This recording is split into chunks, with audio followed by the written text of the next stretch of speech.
ofrenda. Hemos comenzado en esta mañana, en este día, a hablar sobre este tema y he puesto algunas consideraciones delante de la iglesia para que las conozcan. Quiero reiterarles algunas de ellas. Primero, en 12 años de la vida de la iglesia, en 11 años pastorales, que es lo que me ha tocado a mí venir, un año más de célula que estuvo trabajando la iglesia.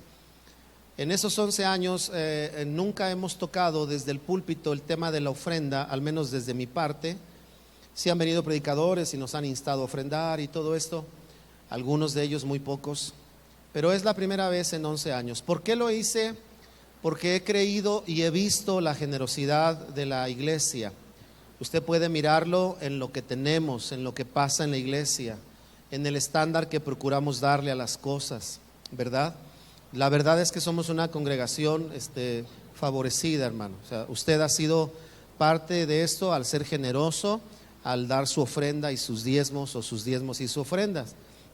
Y el Señor nos ha bendecido. Entonces, por eso yo reservé el asunto de no hablar sobre el tema. Sé que no haría mal si lo hablara, sé que no sería indebido, por eso hoy lo voy a tocar.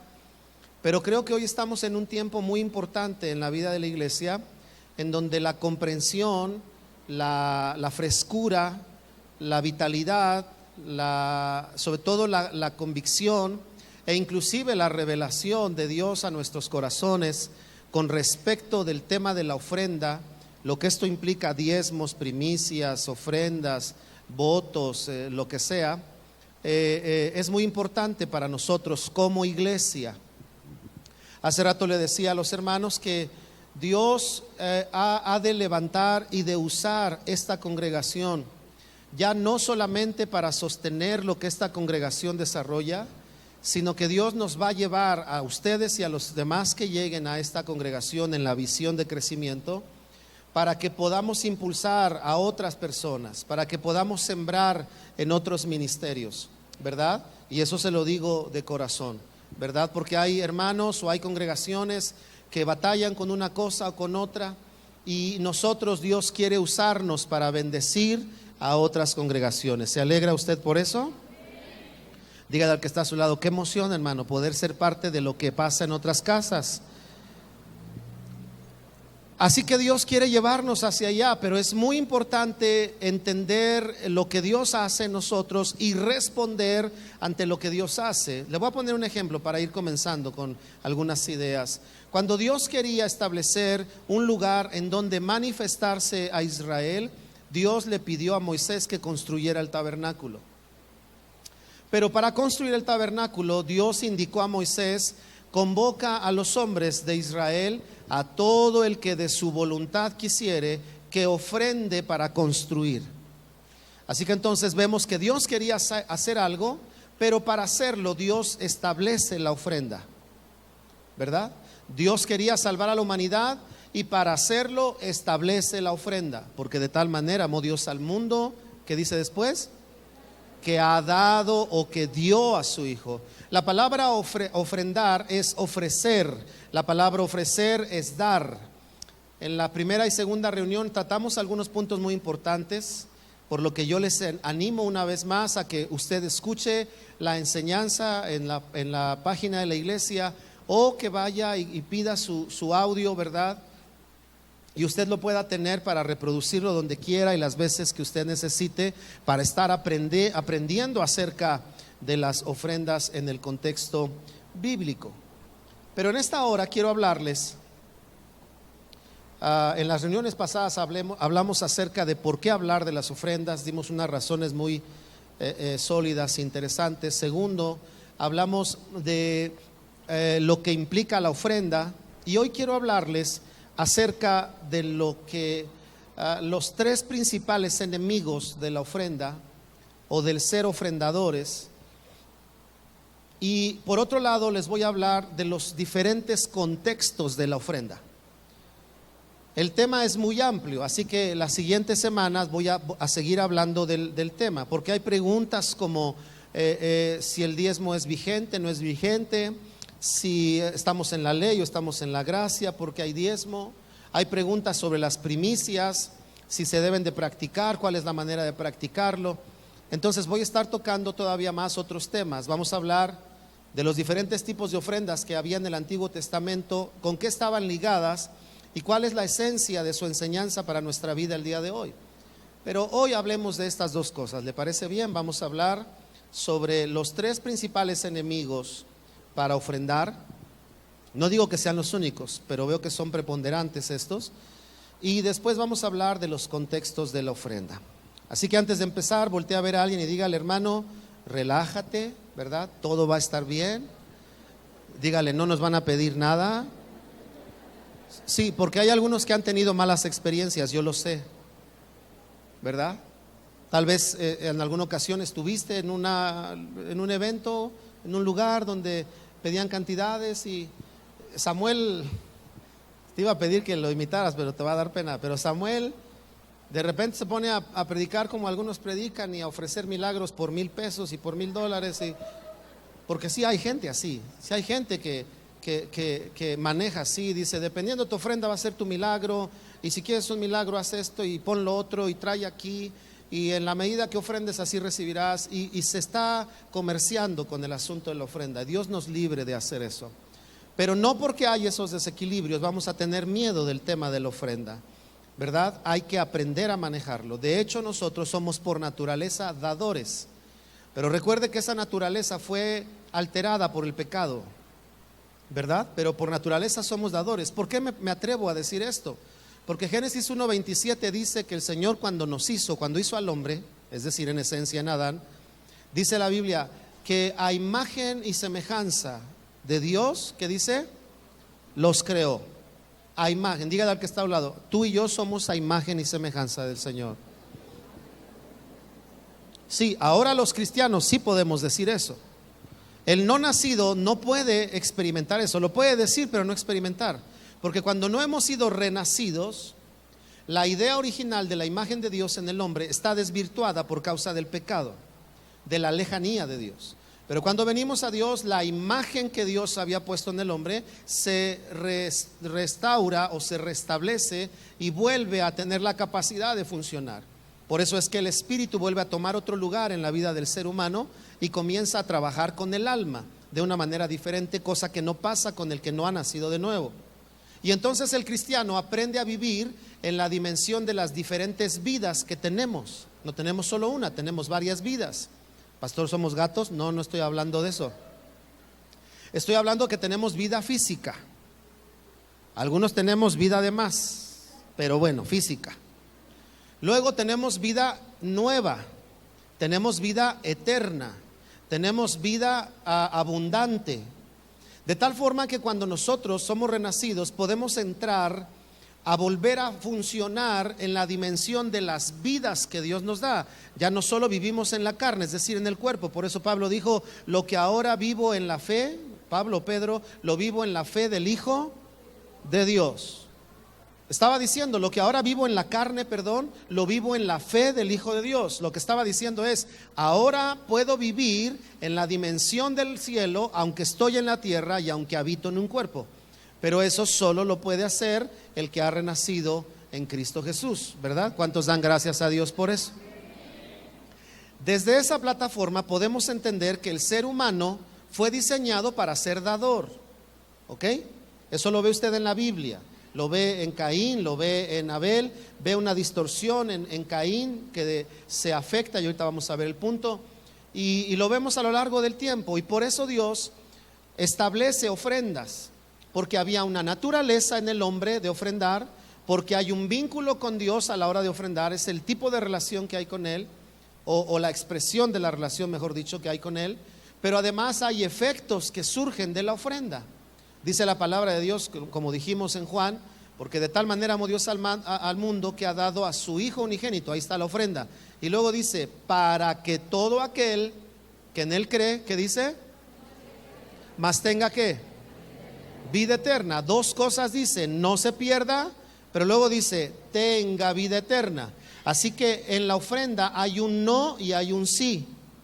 Cuando nosotros aprendemos la dimensión de la ofrenda, lo que estamos haciendo es establecer un no. Por ejemplo, establecemos un no a la dependencia material. No dependo de lo material, dependo de Dios. Cuando tú ofrendas, estableces un no en tu vida. No dependo de eso. Otro no que estableces es: no soy dueño, soy mayordomo. No soy dueño, soy mayordomo. Otras de las cosas que aprendes con la ofrenda es: no soy despifarrador, soy sembrador. ¿Me explico?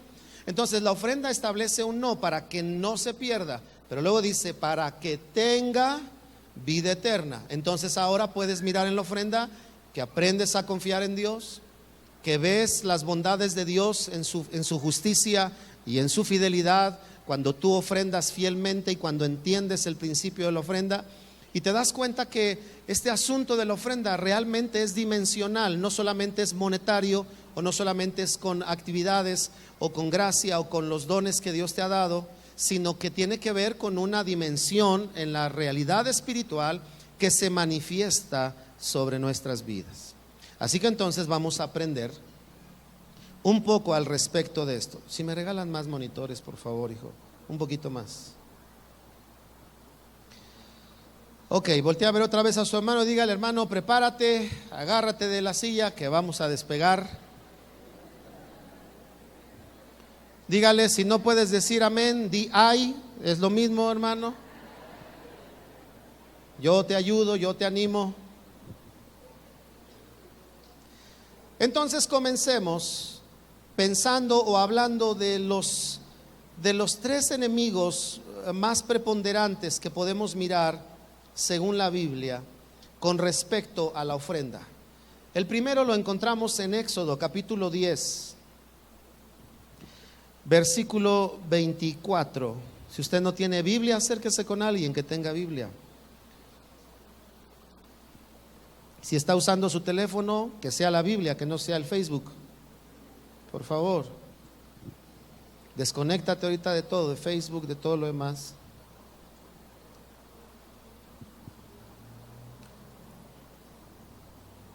Versículo 24.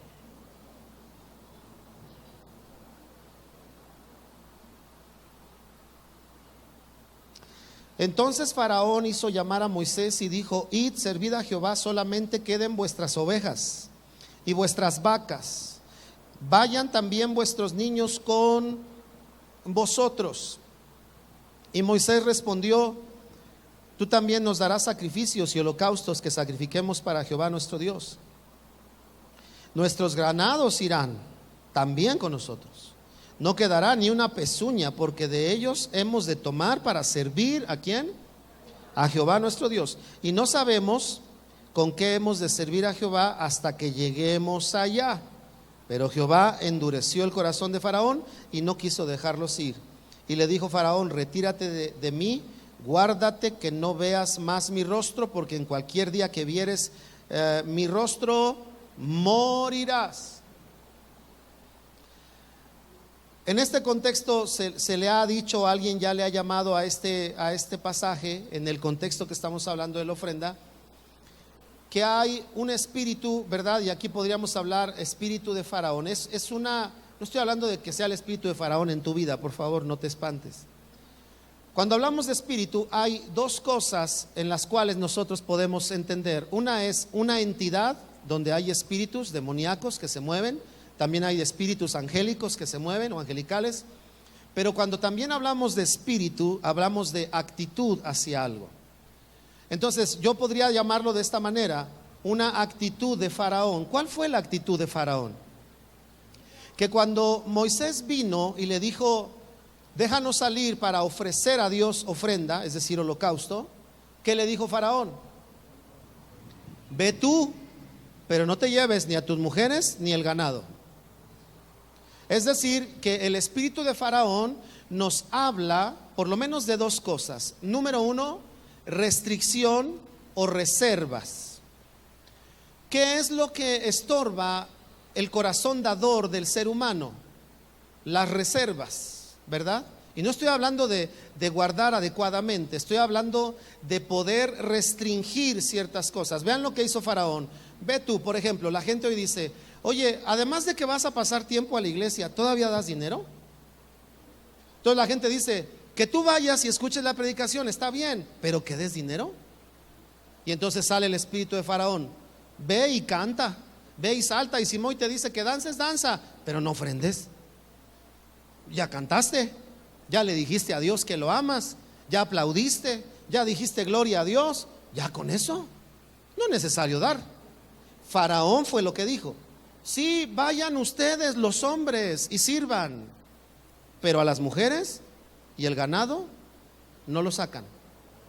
Y entonces Moisés se para y le dice: tengo un pequeño problemita, Faraón.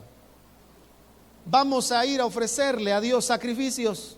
¿Con qué piensas que vamos a ofrecer si nos vamos se va a quedar aquí todo el ganado? Y entonces todavía le dice: por cierto, no sabemos qué es lo que Dios nos va a pedir, así que tenemos que llevar de todo tipo de ganado. Eso nos habla de no restringir. Así que el primer enemigo de ofrendar, hermanos, es esta actitud de Faraón, que además la segunda parte es una actitud. ¿A qué estaba acostumbrado Faraón? ¿A mandar o a obedecer? Lo repito, ¿a qué estaba acostumbrado? A mandar. Dígale a alguien: a mandar, hermano. Luego dígale: a mí me gusta mandar, pero a veces me cuesta trabajo obedecer. Dígale.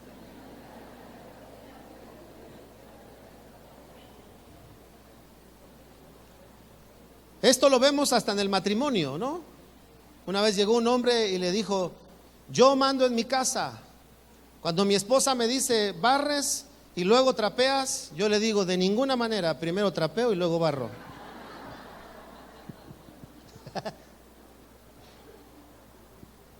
Es más, ese es uno de los primeros conflictos en la vida matrimonial. ¿Quién manda? ¿A dónde vamos a ir? ¿Con tu mamá, con la mía? ¿Dónde vamos a pasar el Día de las Madres? ¿Dónde vamos a estar en Navidad? Y hay una disputa. Ese es uno de los primeros retos en la vida matrimonial, ¿verdad? Todos los casados lo sabemos, todos los que van para allá, al rato los vemos, ¿verdad? Lo van a tener que aprender a manejar. Entonces, este espíritu de Faraón, por un lado, tiene que ver con las reservas, las restricciones. Qué canción tan bonita aquella que cantaba Marco Barrientos, ¿verdad? Sin reservas ni condiciones. ¿Se acuerdan? Yo lo haré, te obedeceré. Y luego ponemos unas caritas bien bonitas, ¿verdad? Sin reservas ni condiciones, te seguiré, yo lo haré. No hay problema con nuestra expresión, sígalo haciendo, pero hagámoslo sin reservas. Faraón nos enseña que a veces sobre la vida de las personas o externamente, porque a veces no está la actitud en ti, pero está a tu lado. Oye, viejo, ¿y también vas a ofrendar del aguinaldo? Faraón a tu lado. O sea, por favor, entiéndame, no estoy hablando de su esposa, estoy hablando de la actitud. Llegan las ¿cómo se llaman las de mayo? Utilidades. ¿Y también de eso vas a diezmar? Viejo, es mucho. Da una ofrendita, pero diezmo. Y ahí está Faraón. A veces está interno y a veces está externo. Interno te dice, bueno, pues si sirvo a Dios, ¿para qué ofrendo? Si estoy en el ministerio tal, ya no debo de ofrendar. ¿Quién dijo eso? Faraón dice eso. Ya te cansaste, ya en la ofrenda nada más levanta las manos y dice: Señor, con mi servicio te alabo. No, es con tu servicio y con tu ofrenda. ¿Me explico? Entonces, Faraón es un enemigo. Y el segundo, les decía yo, Faraón estaba acostumbrado a mandar, no a obedecer. Tampoco estaba acostumbrado a soltar, sino a poseer. Entonces, la segunda enseñanza del Faraón como estorbo es el sentimiento de posesión que el ser humano tiene. De hecho, de las primeras palabras que el ser humano aprende, ¿cuál es? Mío. ¿Verdad? A veces llegan los chiquitos a tu casa y agarran tu florero y ¿qué dicen? Mío. ¿Qué te pasa? Es mío. Porque la naturaleza es posesiva. Mío. ¿Te ha pasado, no es cierto? Se suben a un triciclo y mío, y no es de ellos, mío, posesión. Y ese es el segundo estorbo que nos enseña esta actitud de Faraón que hay en el ser humano, inclusive la batalla que puede tener el cristiano para ofrendar. ¿Cuál es? El sentido de posesión. Es que es mío, es que mi trabajo me costó, es que me lo dieron, es que es mi esfuerzo, es que posesión. Para romper, de hecho me voy a adelantar un poco, pero para romper esta verdad en la ofrenda, o esta situación en la ofrenda, tenemos que aprender los principios básicos para ofrendar. Y uno de los primeros principios básicos para ofrendar es: entrégate tú a Dios. Él es tu creador, Él es tu Dios, Él es tu Padre. Ni siquiera tú eres tuyo, Él te hizo.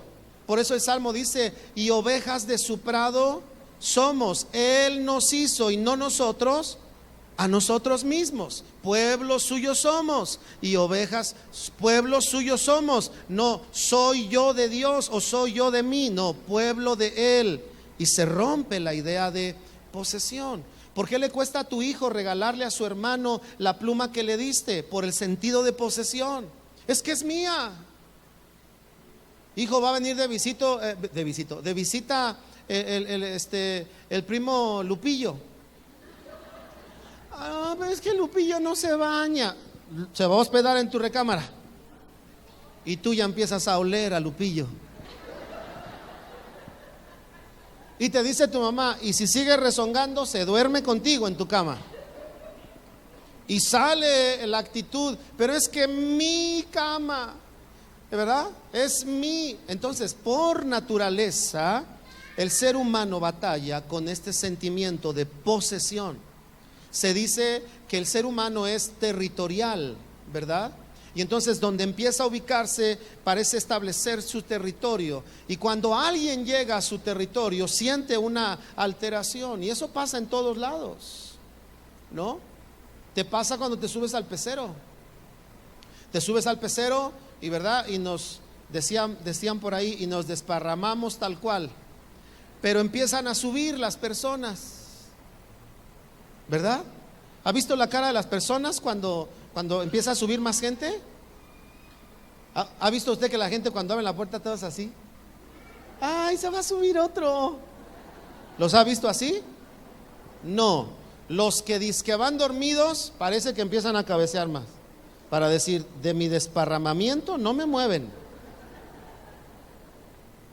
Otros empiezan así como que: acomódense. ¿Qué? ¿Ya te acomodas? No, apriétate para que entre el otro. No, y decimos: pues que yo subí primero, ¿no? Ahora peor, cuando se sienta alguien de buena dimensión y terminas tú en la orilla de la banca. ¿Y qué, chofer? ¿Te voy a pagar todavía? Porque hay un sentimiento de posesión. Eso es natural. Pero si no lo vencemos, nos cuesta trabajo entender la ofrenda, ¿verdad? Por eso David lo venció. Y para construir el templo, o para dar para el templo que él iba a dar, toda la grandeza que dio, todo lo que dio en oro, lo que dio en plata, lo que dio en cosas buenas para la obra, todo lo que dio de su propio tesoro y del tesoro de Israel, dijo: Señor, de tu mano lo recibimos. No hay nada que el hombre te pueda dar de sí mismo. Todo lo recibido de tu mano lo hemos recibido. Y rompió ese asunto. Y vea el tipo de ofrenda que dio. A un gran empresario que vivía, a un gran hombre de negocios, que no diezmaba el 10%, sino que ofrendaba el 90% y vivía con el 10%. Una vez le hicieron una pregunta y le dijeron a este hombre rico, le dijeron: Señor, ¿usted ha decidido dar el 90% a Dios? Y dijo: yo no le doy nada a Dios, simplemente tomo de él solo el 10%. Él había entendido que nada era suyo. Y lo tenemos que, hermano, mire, así de sencillo: el día que nos muramos, nada nos llevamos, porque nada es nuestro. Nada es nuestro. Los egipcios creían que sí, los enterraban con oro, y por eso ahora los ganones son otros. porque descubren los recursos y ahí está el oro que supuestamente les iban a abrir el camino para su más allá. ¿Y cuál más allá? Se quedó más acá el oro, porque no pasaba. Así que eso nos enseña Faraón. ¿Cuál es el segundo enemigo? Vamos a verlo más rápido para terminar con el contexto de las ofrendas. El espíritu de Caín. Dígale a alguien, espíritu de Caín. O sea, no que él tenga el espíritu de Caín, ¿verdad? Pero dígale, espíritu de Caín. Génesis capítulo 4, verso 3. Acompáñeme a Génesis 4. ¿Qué dice? Y aconteció andado el tiempo que Caín trajo del fruto de la tierra una ofrenda a Jehová.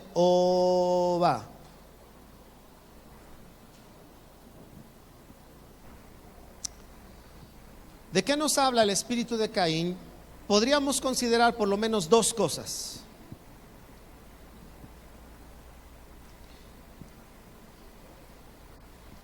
El espíritu de Caín nos habla, número uno, de una mala comprensión de la ofrenda. Es decir,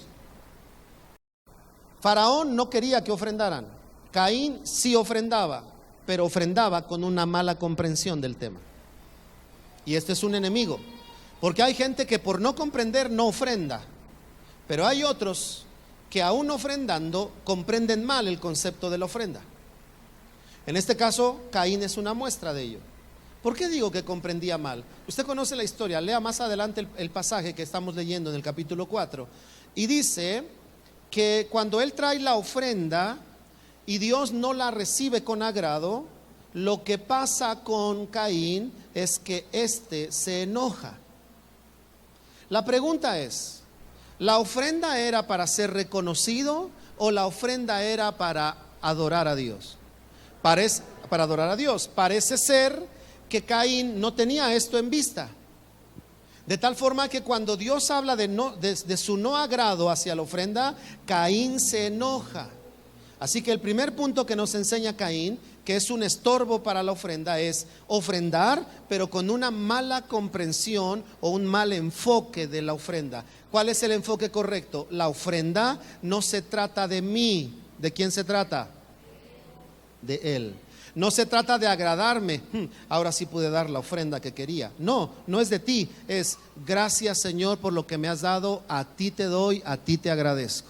No es de uno, ¿me explico?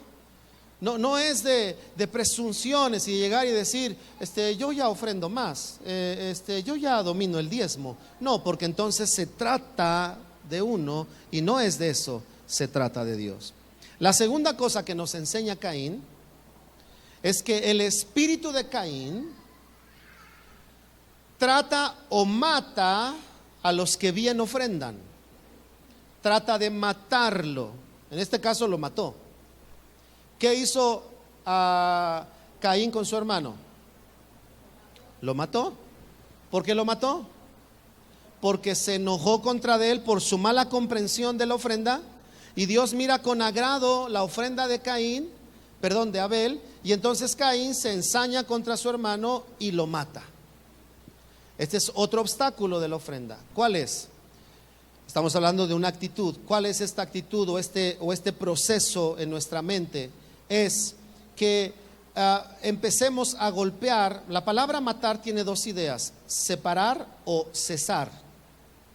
Separar o cesar. Por ejemplo, yo he conocido gente que viene y me dice, pastor, ¿qué pasa? Yo ofrendo y me va mal. Entonces ya he pensado, ¿para qué ofrendo? Si de todas maneras me va mal. No, que la Biblia dice que si yo ofrendo y honro a Dios, Dios me va a bendecir. Y ahí se ven las dos cosas claras: la mala comprensión y las ganas de cortar lo que estás haciendo, es decir, de matarlo, de cesarlo. Si dando no me va bien, ¿para qué doy? ¿Me explico? Y entonces hay gente que se ha acercado conmigo a lo largo de los años y me dice, oiga pastor, una preguntita, ¿por qué si diezmo no me alcanza? ¿Por qué si ofrendo? Pastor, ya me anunciaron que me van a despedir. Entonces yo digo, ¿si funciona o no funciona, pastor? Se ve la mala comprensión y se ve las ganas de cortar algo que se estaba haciendo. ¿Me explico? Ese es el Caín interno, pero ahí les va el externo. Llega alguien y dice, ay, qué bendición ofrendar. ¿Y tú sabes en qué usan tu dinero? ¿Sabes? ¿Te han dicho acaso? ¿Algún reporte semanal, mensual que suban a internet para ver en dónde están tus ofrendas? Yo que tú deberías de pensar muy bien si sigues ofrendando, porque ¿quién sabe qué harán con tu dinero? Caínes externos. Que al que llega contento y le dice, ay, qué bendición dar. Te están lavando el cerebro. Te están trasquilando, por eso les dicen ovejas, porque los trasquilan. Quiero preguntar aquí entre nosotros, ¿alguna vez han escuchado este tipo de comentarios, sí o no? Levanten su mano, vean. Sí, aquí no, dice el hermano. No, aquí no, Dios nos libre. Pero me refiero a la gente, aunque hay casos, ¿verdad? Mire, le voy a platicar un testimonio porque esto es real de alguien que estuvo con nosotros. La esposa era cristiana, el esposo no era cristiano. Y la esposa venía y me decía, pastor, oro para, por fin el Señor lo trae al esposo, empiezan a trabajar en su vida, él viene a la iglesia y él abraza la convicción de diezmar, cosa que su querida y amorosa esposa no. Entonces ella tenía esta actitud de faraón. Bueno, ya lo traje a la iglesia, pero ahora se va a quedar su dinero aquí. No, ya con que sea salvo ya. No estoy diciendo que eso dijera, estoy imaginando lo que a veces pasa por nuestro circuito, ¿verdad? Acá arriba en la azotea, como decíamos.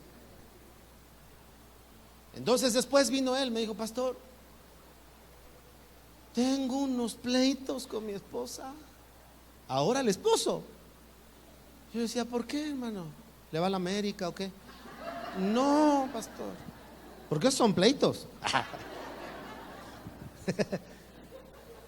Pastor, se enoja porque ofrendo. Y si habláramos del diezmo, pastor, se pone que por qué, que no es necesario. Y entonces ahora estaba el espíritu de ¿quién? De Caín. Corta eso, no se necesita, córtalo. Y tuvieron grandes problemas. Este hombre siguió haciéndolo, siguió ofrendando y Dios lo bendijo. Dios lo prosperó. Salió de una situación económica muy difícil y se fue levantando y ahora es dueño de su propio negocio. Dios hizo eso. Hace no mucho me habló y me dijo, pastor, porque ya no está aquí, él radica afuera, y con todo el corazón y la confianza que me tiene, me dijo, pastor, he de confesar que dejé de diezmar y dejé de dar lo que yo daba antes. ¿Y sabe cómo estoy hoy? Me dijo, he tenido que empeñar varias cosas de mi negocio. ¿Qué hago? Y le dije, hijo, ya conoces el camino, vuélvete a Dios con lo que tienes. Empezaste de nada, ¿tú crees que Dios no te puede levantar de nuevo? Así que procuré animarlo para que retomara y gracias a Dios ahí va en ese paso de volver a retomar una actitud correcta para erradicar el espíritu de Caín, de decir, corta lo que has hecho, hay que matar lo que la buena ofrenda, mátala, ya no la hagas. Eso fue lo que quiso hacer Caín. Tengamos cuidado del Caín interno, pero también de los externos. También ten cuidado, no te dejes envolver por ningún comentario externo, ¿verdad? Por ningún comentario externo que quiera cortar el buen principio de ofrendar. Dígale al que está a su lado, hermano, no te dejes afectar por el espíritu de Caín. Tercero, Hechos capítulo 5.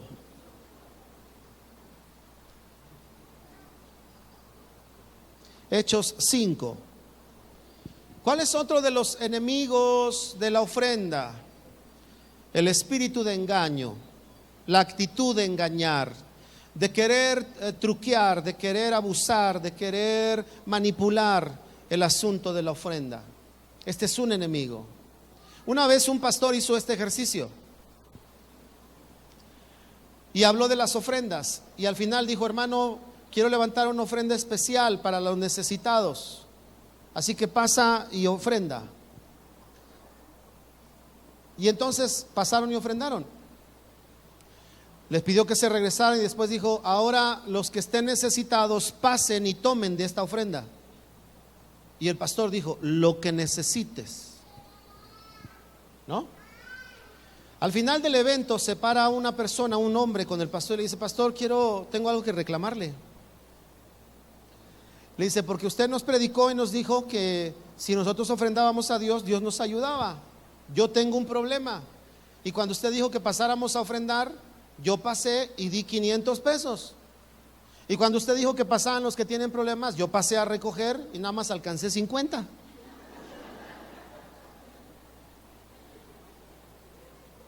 Y le dijo al pastor: no, que Dios me iba a bendecir.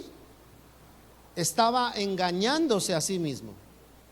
Estaba tratando de manipular y truquear el asunto de la ofrenda. El pastor sabiamente lo que hizo, le dijo: hermano, no se preocupe, le voy a regresar su dinero. Y le regresó sus 500 pesos. Le dijo: porque si usted no entiende el principio de la ofrenda, aunque dé, no va a funcionar en su vida, ¿verdad? Y le regresó su dinero a aquel hombre. ¿Por qué digo esto? Vamos a Hechos 5. Hechos capítulo 5 dice la historia, o nos cuenta la historia de un matrimonio. ¿Quién era? Ananías y Zafira. Hasta el nombre como que soy de mafiosos, ¿no? No es cierto. Alguien se llama Ananías, hermano, te queremos, te bendecimos. Perdón. Perdónenme.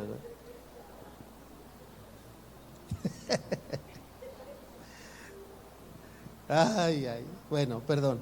Pero cierto hombre llamado Ananías, con Zafira su mujer, vendió una heredad y sustrajo del precio. Empezó a manipular, a truquear.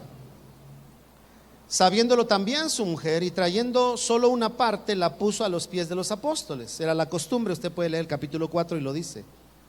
Y dijo Pedro: Ananías, ¿por qué llenó Satanás tu corazón para que mintieses? Esta palabra mentir es para que trataras de engañar o manipular delante del Espíritu Santo.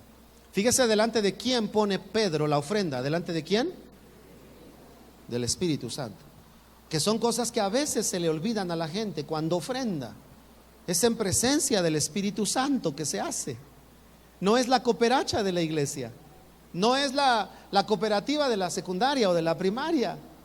Es un momento de profunda adoración con Dios.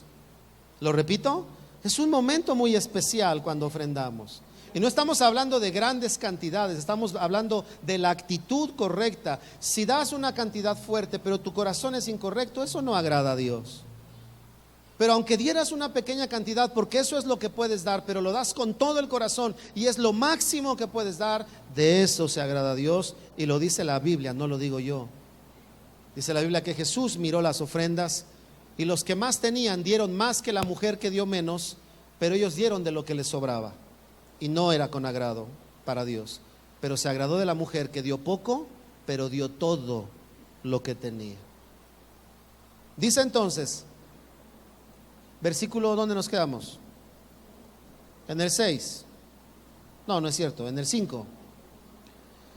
En el 4. Ya de plano, perdón. Reteniéndola, es que ya no alcanzo a ver hasta acá, hermano. Reteniéndola, ¿no se te quedaba a ti? Y vendida, ¿no estaba en tu poder? ¿Por qué pusiste esto en tu corazón? No has mentido a los hombres, sino a Dios. Fíjense dónde pone Pedro el asunto de la ofrenda. No has mentido a los hombres.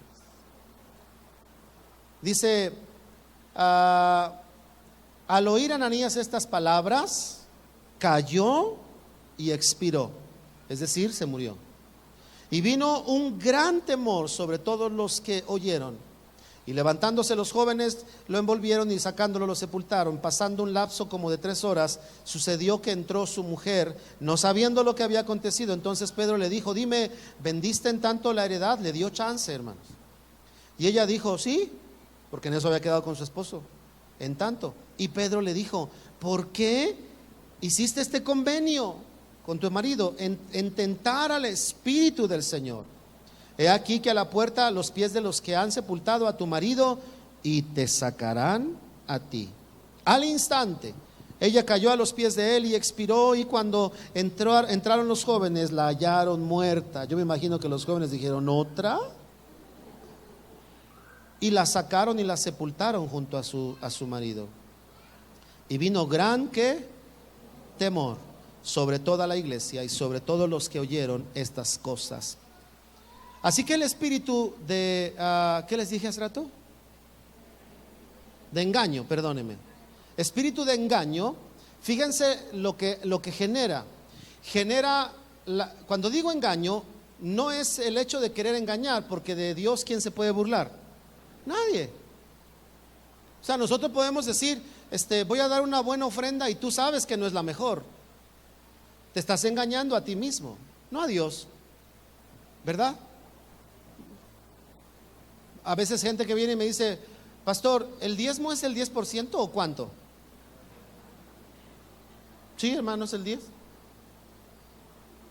Entonces, si mi aguinaldo es de 5 pesos, ¿mi diezmo debe de ser de 50? Claro. ¿No puedo dar una ofrenda más bajita? Y empieza la manipulación, ¿no? Le muevo, le ajusto. Con esto de la inflación le bajo el diezmo al 9. Al fin que Dios comprende. Y empezamos a tratar de manipularnos, no a Dios, sino delante de Dios, pero nos engañamos a nosotros mismos. Dígale al que está al lado: no nos engañemos, hermano. Lo segundo es que el espíritu de engaño, de tratar de manipular, mantiene a raya el temor reverente a Dios. Porque dice aquí en esta escritura que Pedro le dijo: ¿por qué tentaste? Le dijo al esposo. Luego le dijo a la esposa: ¿por qué te pusiste de acuerdo para esto? Y luego al final dice el texto: y cayó sobre de ellos un temor. Claro, pues ¿quién no iba a tener miedo, oiga? ¿Verdad? Yo me acuerdo una vez que estaba ministrando un grupo, y entonces el Señor me habló de que los llevara a reconciliarse. Y nadie daba el primer paso, porque aceptar que tienes algo en contra de alguien no siempre es tan fácil, o mejor dicho, no es fácil. Entonces nadie se paraba. Y me acuerdo que el Señor me dijo: diles que si no confiesan su pecado, yo te voy a mostrar el corazón de ellos.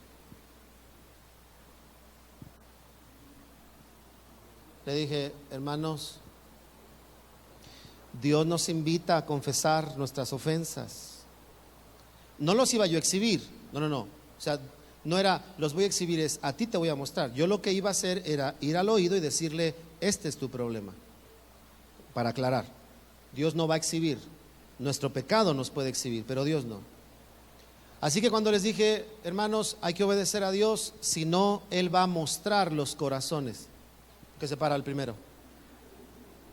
Diría mi abuelita: ¿no que no tronabas pistolita? ¿Cuál era la diferencia? En la primera no había temor. Yo digo que no tengo nada contra de nadie. ¿Quién va a saberlo? Dios. Entonces ya Dios dice: si no lo haces, te lo voy a decir yo. Entonces ya viene un temor, decir: no, mejor yo lo digo. Y a estos hombres les había faltado el temor de honrar a Dios. No era el asunto del temor de no ofrendar, sino que la ofrenda se convierte en una expresión de nuestra honra. Eso lo compartí en el segundo culto.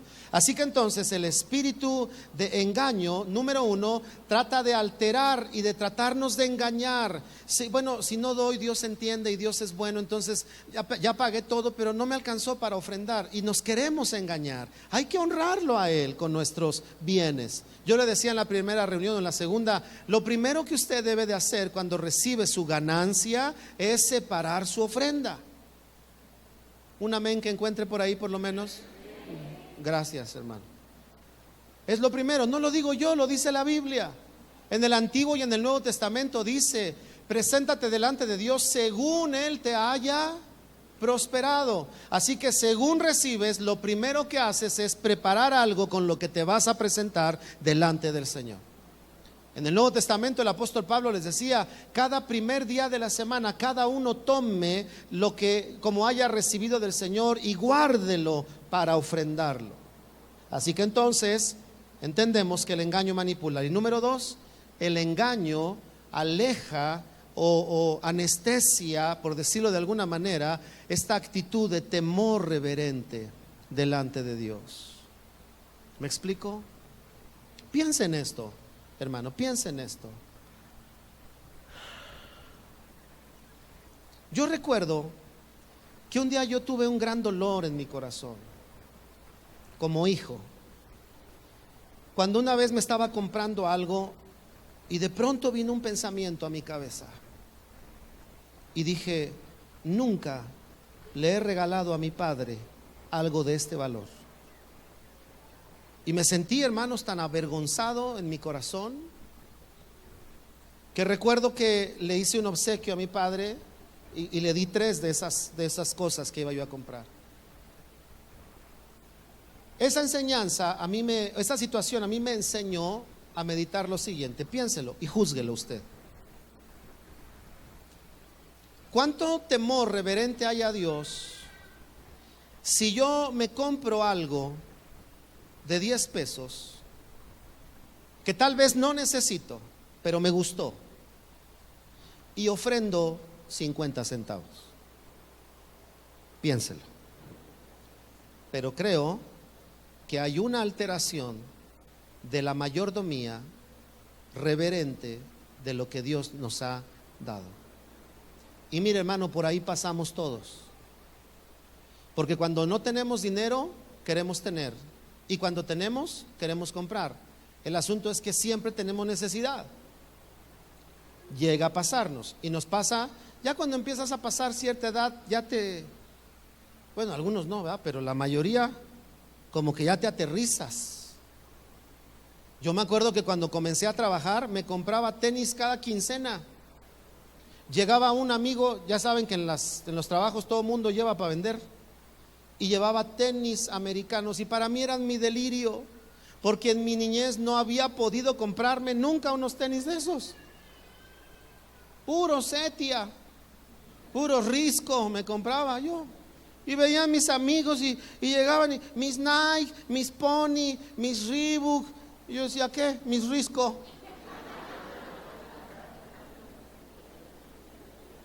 Y a veces crecemos en un medio materialista que de pronto cuando empiezas a tener dice: pues es hora de comprar. Y reconozco que gastaba más en tenis, que no necesitaba, con un par era suficiente. Cada quincena me empecé a comprar, a veces hasta ni los que me gustaban, pero yo decía: otro para la colección y otro para la colección.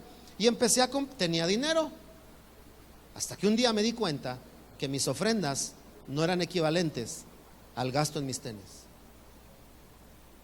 ¿Me estoy explicando? O sea, no se espante, no estoy diciendo: ¿cuánto te costó tu casa? A ver, ofrenda. No estoy hablando de eso, porque son cosas equilibradas, ¿me explico? Pero tiene que ver con cómo honramos a Dios, y el espíritu de engaño lo que aleja o bloquea es el temor reverente que debe de existir en nuestra vida para con Dios y que va a funcionar en el asunto de nuestra mayordomía con Él. Voltea a ver a su hermano y dígale: hermano, vivamos con temor reverente delante de Dios. Luego dígale: disfruta todo lo que tienes, de veras, disfrútalo. Pero honra a Dios, dígaselo.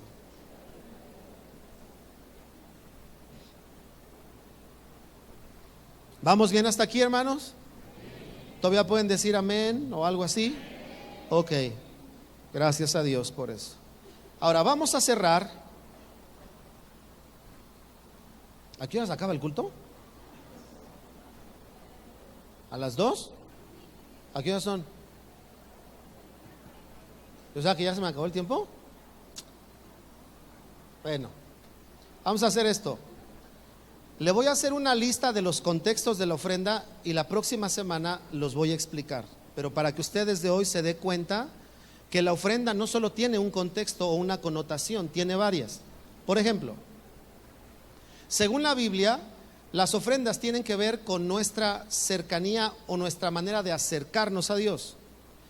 En el contexto relacional, no tenemos que hacer nada para acercarnos a Él, porque ya estamos relacionados por Cristo.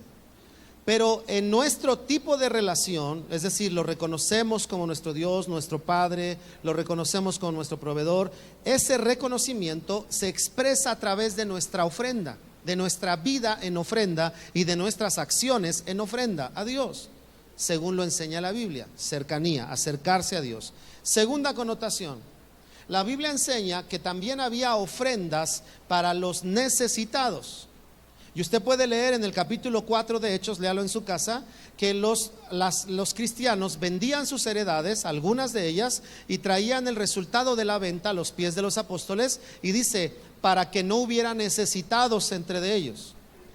¿Cuál es el sistema según la Biblia para poder ayudar de manera organizada al necesitado? Escuche, necesitado, no antojo, no capricho, no iglesia, présteme para poner mi negocio. Eso no es necesidad. Necesidad, estamos hablando de los elementos esenciales de la vida de alguien: un techo, una cama donde descansar, alimento. Eso es cubrir las necesidades. ¿Me explico? O sea, no es, hermano, necesito una camisa escapino, ¿me la puede regalar? Eso no es necesidad, hermano. Eso es antojo, eso es gusto. ¿Me explico? Bueno, espero explicarme. Así que la Biblia habla de ofrenda para el necesitado. ¿Cómo era? La traen a la iglesia y entonces se ponía a distribuir para el necesitado. ¿Por qué? Porque se necesita sabiduría para eso. Porque si ayudas al necesitado, pero él no entiende la ayuda, al rato se vuelve una obligación darle. Y la gente viene, ¿no me vas a dar ahora? Uy, qué amor. ¿Y qué aprendes en la iglesia? ¿A que le niegues a tu hermano que le ayudes? Porque malentienden el asunto. Entonces hay que manejarlo bien. Tercera connotación, la Biblia enseña también que la ofrenda era puesta en un contexto de diseños y proyectos de Dios, es decir, diseños del cielo manifestados en la tierra. El ejemplo está en Éxodo 25, cuando se habla del tabernáculo. Dios ordena el tabernáculo, pero invita a la ofrenda. Así que la ofrenda también tiene que ver con participar, es decir, tomar parte, tener el honor de tomar parte en un proyecto divino, en algo que está en el corazón de Dios, que se manifieste en la tierra. Entonces, cuando nosotros hablamos de ofrenda, también hablamos de participar. Tercero, hablamos de ofrenda, que es la ofrenda de honra o de honor. Honra. Dice la escritura que llegó la reina de Sabá a ver ¿a quién? A Salomón. Y cuando vio la gloria que tenía, le dice, ahora, le dice esto, no creía, pero ahora digo que no se me dijo ni la mitad de lo que realmente Dios ha hecho contigo. Y dice que le empezó a ofrecer oro, le empezó a ofrecer madera muy cara, muy valiosa, y le entregó o lo honró entregándole una ofrenda, se le podía llamar, un ofrecimiento, un presente. Entonces la Biblia nos habla de que las ofrendas funcionan en diferentes contextos. Por ejemplo, usted debe de honrar a Dios diezmando, pero debe de honrar a sus padres. Lo voy a repetir. Despierte al que está a su lado y hermano, despierta, vamos a responder. Usted debe de ofrendar y diezmar, pero debe de honrar a sus padres. Porque hay muchos hijos que solo le dan a sus padres cuando necesitan los papás. Y eso es entender que les ofrecemos cuando, mamá, si necesitas algo avísame. Y si no necesita, entonces tienes la posibilidad de honrarla. Que llega tu mamá y te dice, hijo, acabo de regresar de Coastepec, mamá, le pago un viaje a Acapulco, váyase. Hasta despertaron las hermanas. Eso es honra. Estoy hablando en la medida y en el orden debido. No estoy hablando de despifarrar ni de nada de eso. Pero a veces la gente no entiende el asunto de la honra. La gente es muy movida a dar al necesitado, pero poco movida a honrar. ¿Me explico? Por eso la gente que honra con una ofrenda a los que tienen son mal vistos por aquellos que solo ponen su atención en los que necesitan. Y a Jesús le pasó. Los discípulos, llegó la mujer, derramó el perfume, ¿verdad? Su Chanel o Chanel o como se diga, lo entrega, lo derrama y todos, ay, huele rico, ay, uy, no, maestro,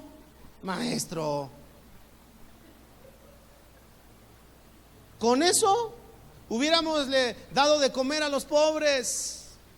¿En dónde pusieron la ofrenda? En la necesidad, pero no pusieron la vista en la honra. A lo mejor nosotros hubiéramos hecho lo mismo, hermano, pero ya entendiendo, yo hubiera dicho, oigan, discípulos, ¿no les da vergüenza que esta mujer que no conoce a Jesús le traiga un perfume caro y nosotros que somos sus discípulos ni un Carlo Corinto le hemos regalado al maestro? Vergüenza nos debería de dar, de veras. Esta mujer viene aquí y nosotros caminamos con él todo el tiempo y ya nos acostumbramos tanto a Jesús que ya no le hacemos presentes al maestro. Y esta mujer vino y quebró y además aguantó la vergüenza de meterse en casa de todos esos que están aquí. Y luego todavía tú, mano, ya ni la muelas, vas y le dices al maestro que con eso hubiéramos dado de comer a los pobres. Ay, de veras. Algo así nos hubiera. ¿O cómo se imagina usted la escena? Maestro, con ese perfume hubiésemos dado de comer. ¿Así se le imagina? No. Yo sí me imagino a alguno de los discípulos. Ya viste al maestro, hijo, materialista el maestro. Hay que poner la vista en el cielo. A ver tú, mande maestro. ¿A poco no? Seamos sinceros. Así me lo imagino. Ya preguntaré en el cielo cómo estuvo, pero... Y esa mujer les dio una lección.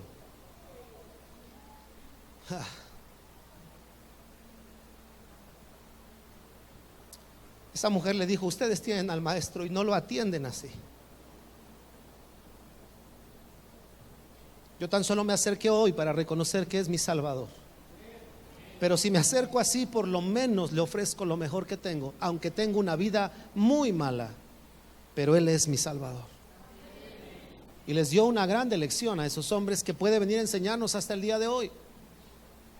Y es que la ofrenda nunca puede ser posicionada en un asunto de hábito donde se pierda la originalidad de la honra a Dios.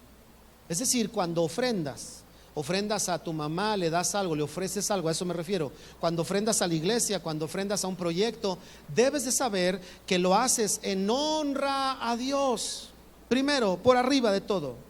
Y como honras a Dios, bendices a tus padres. Y como honras a Dios, bendices a los que han sido buenos contigo. Y como honras a Dios, reconoces al que ha hecho una buena inversión en tu vida. Y como honras a Dios, ayudas al necesitado. Pero no haces de la ofrenda nada común, sino que siempre por arriba estará la honra a Dios. La honra a Dios. ¿Quiere aprender más de esto? La próxima semana vamos a hablar de eso. Le estoy compartiendo algo que sé por el testimonio de Dios que va a traer cambios a nuestras vidas, hermanos. Las deudas y los conflictos económicos no se van a acabar en tu vida hasta que no comprendamos la vida y la mentalidad de un ofrendante, porque vamos a saber mover los recursos del reino de los cielos y vamos a vivir sin deudas. Dios no quiere que tengamos deudas, que éstas se paguen, pero se necesitan mentes de personas que han sido regeneradas y ahí estamos ya por la gracia de Jesús. Ahora se necesita gente entrenada por el Espíritu Santo para caminar en esa dimensión.